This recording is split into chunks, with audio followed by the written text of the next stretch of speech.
92% মুসলমানদের দেশে আজকে আমাদেরকে হিন্দুত্ববাদী আমাদের দেশে কায়েম করতে চায়। অতএব আমাদের জান থাকতে, আমাদের প্রাণ থাকতে এদেশে কোনো হিন্দুত্ববাদী ভারতের আগ্রাসন হতে দেওয়া যাবে না।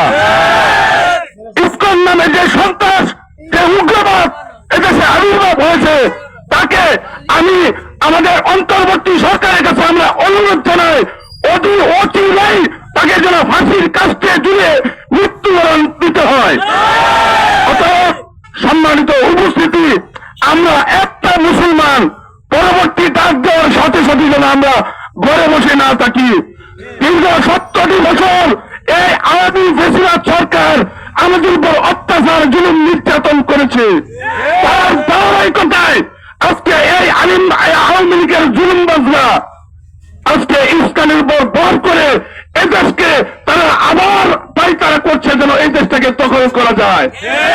অতএব এদেশের মানুষদেরকে আমি বলতে চাই, হিন্দু মুসলমান ভাই ভাই আমরা একত্রে বলি, কিন্তু আসলে তারা আমাদের ভাই হতে পারে না।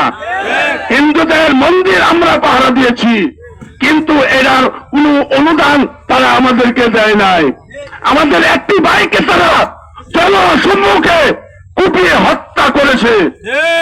আমাদের বোধগম্য হয় 8% হিন্দু কিভাবে আমাদের উপর নাক গলায়, আমাদের উপর কিভাবে তারা কথা বলে। অতএব সম্মানিত উপস্থিতি, আমি কথা দীর্ঘায়িত করব না। আসুন আমরা আমাদের বিভাজন বলে আমরা আমাদের অস্তিত্বকে রক্ষা করার জন্য, আমাদের ঈমানি দায়িত্ব পালন করার জন্য আমরা সদা সর্বদাই প্রস্তুত থাকি, এবং এদেশে যেন আবার কোন সময় ফেসিবাদ আওয়ামী যেন মাথা ছাড়া না দিয়ে উঠতে পারে। সমাজ সত্যিকারও আমরা যদি সমস্যা মনে করি, মুসলিম জনতা আজকে আমরা একত্রিত হয়েছি তথাকথিত কোনো ব্যক্তি স্বার্থে নয়, কোন ধরনের কোন সাম্প্রদায়িকতার জন্য নয়। আমরা এসেছি মুসলমান ভাই ভাই একত্র হয়ে আমাদের দেশকে স্থিতিশীল রাখার জন্য।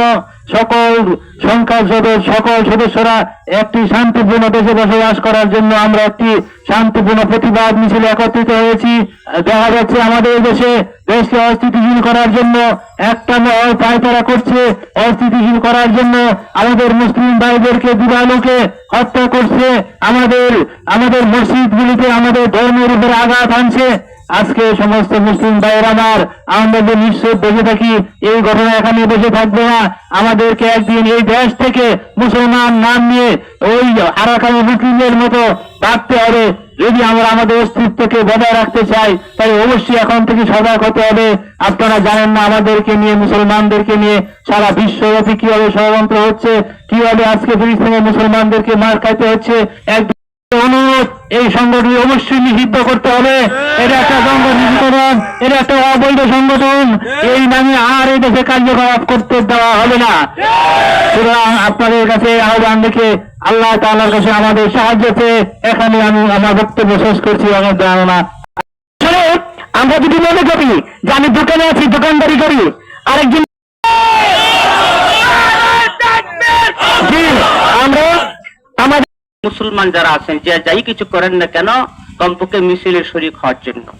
আমি নামাজের পরে অনেককে বলছি যে মিছিলের শরীক হওয়ার জন্য। ছোট মনে করবেন না। আপনি একটা জিনিস জেনে রাখেন, আমরা এই 5ই আগস্ট দ্বিতীয় আপনার স্বাধীনতা অর্জন করার পিছনে শুধু একটা সম্প্রদায় নয়, বরং মাদ্রাসা, মসজিদ এবং সাধারণ জনগণের পক্ষ থেকে সেই দাবিকে আপনার আদায় করার লক্ষ্যে একত্রিত হয়ে আপনার এই আন্দোলনকে উছিলা করে স্বৈরাচারী সরকার বাংলাদেশ ছেড়ে আপনার ভারতে আশ্রয় নিতে হয়েছে। সুতরাং সেই সোনামণিদের এবং বাংলাদেশের আপাময় জনসাধারণ কোরআন এবং সুন্নাহর ধারক বাহক ইমানদার বান্দা বান্দীদের পক্ষ থেকে যে দাবি এখন স্থাপন হচ্ছেন, আগত নির্বাচনের মাধ্যমে এই দেশের মধ্যে সুশীল সমাজ, কোরআন এবং সুন্নাহ বাস্তবায়ন করার ধারক বাহকের যোগ্যতা যারা আছে, তাদের নেতৃত্বে দেশ স্বাধীনতা অর্জন করেছে, তা বাস্তবায়ন করার যে লক্ষ্য আমাদের সম্মুখে রয়েছে, সেই লক্ষ্যকে চ্যুত করার জন্য, ধ্বংস করার জন্য ভারত বসে যারা ষড়যন্ত্র করে ইসলামকে বাংলাদেশের 99% মুসলমানদের দেশের আল্লাহর